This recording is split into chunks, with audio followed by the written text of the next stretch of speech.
9 young'uns off the first round. Another 9 off the first round again. And another 9 in this cage off the first round.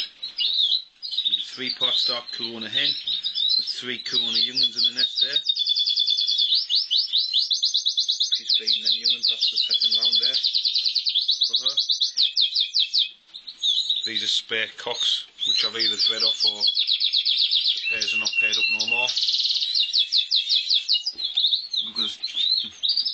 We've got a 3 parts dark Corona hen there.